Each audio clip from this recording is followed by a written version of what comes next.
Welcome back to Undisputed. It is time to dive into Super 6 NFL Sunday.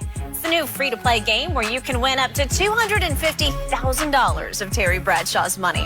One of the Super 6 matchups this week, which we're going to get into now, Giants hosting the Cardinals. It'll be a battle of the rookie signal callers between Kyler Murray and Daniel Jones. Both QBs have 2 wins this season as starters. Danny Dimes had an impressive 18-point comeback in his first start, while Kyler is top 10 in the league for passing yards on the season. So, Shannon, which one of these QBs you think will be the best long-term? Both quarterbacks have shown flashes, Skip. One has prototypical size, the other is a really small man. Yep. Daniel Jones has a very good arm. He's accurate, which is very important because he's going to play most of his games outside in the middle out of MetLife now. Yep. Washington's outside, Philly's outside. Obviously, plays the Cowboys in that division, NFC East, that's indoors. So the majority of his games in his career will be played outdoors. So you need a decent arm to deal with those elements. I like that. He's a better athlete than I thought. I didn't think he had this kind of mobility. Didn't know a whole lot about him, but I did watch him a few games at Duke, and he didn't show this kind of mobility, this kind of athleticism. He did not. But watching him against Tampa and watching him in some of the other games, he has above average athleticism. The other guy, Kyler, is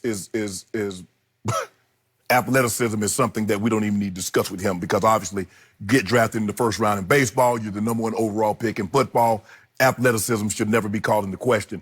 Very good arm. What we're starting to see is that he's starting to run more when the play breaks down, and he's getting protected better. Last 2 games, he's only been sacked once. Previous 4 games, he was sacked 20 times. That was far too many. They're doing a better job of protecting him. He's doing a better job of getting out of harm's way. But for me, Skip, I'm going to take Daniel Jones because I believe he has I'm going to trust the Giants in their hierarchy to put the pieces. Got great piece already. Saquon, Evan Ingram, which is better. I believe Saquon is better back than David Johnson. And I don't think they have, even though Fitz is a more accomplished player than Evan Ingram. Excuse me, Fitz is probably a year away from. He's probably going to hang it up after this year. Yep. So I like some of the pieces they already have. Just add some more pieces. Both offensive lines leads a lot to be desired. They do. So, Skip, I'm going to take Daniel Jones for one reason, Skip. He's more prototypical. He's made some rookie mistakes because sometimes I think when I watch him, he leaves the huddle. He's already predetermined. I'm throwing the ball here. I'm throwing the ball there. And I think in college, Skip, they tell you, throw the ball such and such. And the guy's going to be open for the most part. You can diagram plays. He's going to be open. But in the NFL, they will force you to read the coverage before you decide where you want to throw the football. So I'm going to take him. He's more prototypical, and I believe he'll be less apt to get injury. Kyler is just a small man, and I think he's more susceptible to the injury risk than Daniel Jones. That's the only reason. Give me Kyler Murray for the long haul. I am 1,000% sold on Kyler. I'm impressed with Daniel Jones. I'm with you. I did not see this. But give me Kyler times 10 going forward. We've seen flashes from Danny Dimes. He even has a new Big Apple nickname. Danny Dimes, huh? And it's a good one. But I don't think he'll ever be able to live up to it the way Kyler will live up to. He doesn't need a nickname because he's just a one-name Kyler. Murray will be forgotten pretty quickly. He's just Kyler. Yep. I want to watch Kyler. I do. He's must-see TV to me. So let's go back to what you said about Daniel Jones. Not really recruited out of high school. No. Didn't even get ranked by any national scouting service at the bottom of the list. He didn't make the list. So, again, there's overachieving going on there. He initially signed with Princeton, then Duke sort of let him walk on, but gave him pretty soon a scholarship. But he came out of nowhere. Kyler Murray won every game he started as a quarterback playing Texas high school state football. He won every game and every championship. Doesn't get any better than that. So I give you the measurables on Daniel Jones. And they did, Gettleman and Shermer, they saw through all the hype around the other quarterbacks, and they said, look at the measurables of this kid. Because at the Combine, he measures 6'5", Peyton's height, right? And 221, pretty good size. And he ran 4.8. That's great. Okay, that's a pretty good combination. 4.8 will get it, man. And he'll fill out. He'll be somewhere around 235, 240. I would think so. Kyler, as we all know, barely measured 5'10" at the Combine. He is stoutly built. Yeah. 207 Yeah. he weighed. So he's got a little bit of got a little man girth to it. stature, Yeah. a little bit. So I think he will be able to take the punishment. And I kept telling you after watching him only for the 1 year at Oklahoma, because I'm a fan, I never saw him in harm's way. He always managed to stay just beyond harm's reach, where he would either get down or spin out of what could be career-threatening sort of hit. And in the NFL so far, I haven't seen a career-threatening hit yet. Right. When he goes down on a sack, he just kind of folds up and goes down, and they never seem to get that big shot on him. Get the ball on top of him. They just touch him down. And he kind of reminds me already of the way Emmitt Smith ran. He just had that radar of, you can't get a big shot on me because I'm going to duck and dart and sink over here and slide a hand over here a little bit where you won't ever tag me with a big shot. And that's what this kid has. So Kyler Murray at Oklahoma showed me lightning release and lightning feet. And that's a lightning combination, man. Because I told you, it's the quickest feet I've seen on a football field since Barry Sanders. Not saying he's Barry Sanders' runner, but it's going to get you out of harm's way a lot of times. And he's just now figuring out how to use the speed downfield.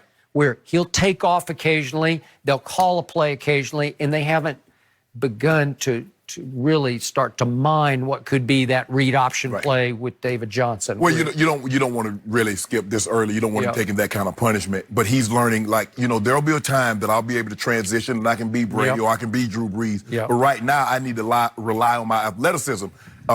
Skip, I think sometimes when we evaluate, you and I, we just look at the guy like, what did he do there? But I think sometimes talent evaluators, they look at Daniel Jones, it's like, you know what? He was at Duke. Now, Duke's known for basketball. You know one thing, if you can't succeed at Duke at basketball, you're not very good. But in Duke football, they're not getting top-tier talent like Alabama, Ohio State. But the coach is known, David Cutcliffe, as a quarterback maker. So they say, you know what? He's fundamentally sound. David Cutcliffe, Eli, Peyton, fundamentally sound. How good could he be if we gave him some talent?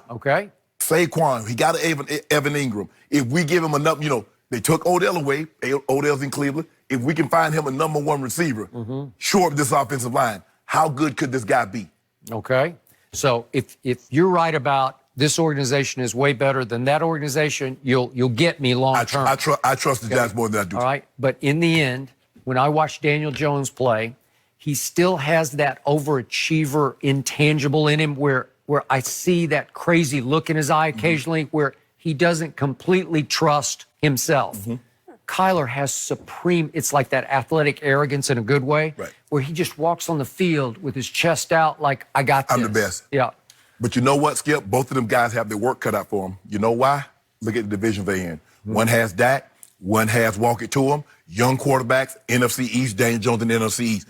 Look at the NFC West. Just loaded. San Francisco's not going anywhere anytime soon. Russell Wilson's not going anywhere anytime soon. The Rams are not going anywhere anytime soon. So both of these guys got their work cut out for them. Well, they face each other this Sunday at Giants, and you have... I'm taking Kyler. Kyler? After all that, you're taking Kyler Murray? I sure am. I think your argument just got exposed. I sure am. Really? Yeah. Wow. Well, I'll do the same. I'm going to go 28-24 visiting Arizona with Kyler as the star of the I got 2017. Okay. I got 2017. Yeah. Thank you. Appreciate that. Predictions. All right. Well, if the Giants win, they would be tied for second in the NFC East with the loser of the Eagles-Cowboys game. And don't forget, before the NFL games kick off on Sunday, download the Fox Sports Super 6 app and play for a free chance to win $250,000 of Terry Bradshaw's money. We've got more Undisputed after this. And I won't back down. Mercy, no mercy, no mercy.